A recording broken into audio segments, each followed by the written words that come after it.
అంబటి రాంబాబు గుంటూరులో కూటమి ప్రభుత్వంపై చేపట్టిన నిరసనలు కాస్త చిలికి సునామీలా మారింది. తిరుమల లడ్డు వివాదంపై ఆయన సంచలన వ్యాఖ్యలు చేశారు. ఇంతలో ఈ విషయంలో కూటమి కార్యకర్తలు ఎంట్రీ ఇచ్చారు. కొంతమంది అంబటి రాంబాబుపై దాడికి యత్నించారు. గుంటూరులో ఆయన కారుపై రాళ్లు కర్రలతో దాడికి దిగారు. దీంతో ఆయన కూడా టంగ్ స్లిప్ అయి అనుచిత వ్యాఖ్యలు చేశారు. సీఎం చంద్రబాబు కార్యకర్తలపై అనుచిత వ్యాఖ్యలు చేశారు. దీనిలో మరో వివాదం రాజుకుంది. వందలాదిగా టీడీపీ కార్యకర్తలు గుంటూరులోని అంబటి రాంబాబు నివాసానికి వెళ్లి రచ్చ చేశారు. కారు అద్దాల్ని ధ్వంసం చేశారు.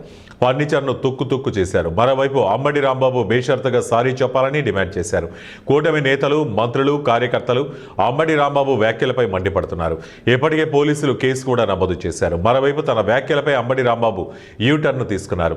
ఇంత పెద్ద వయసులో తాను అలాంటి వ్యాఖ్యలు చేసి ఉండాల్సి కాదన్నారు. కానీ వందలాది మంది తనపై దాడులు చేశారని, ఆ ఫ్రస్ట్రేషన్లో అలా మాట్లాడినట్లు చెప్పారు. ఇదే విధంగా చంద్రబాబు ప్రభుత్వంపై అంబటి రాంబాబు నిప్పులు చెరిగారు.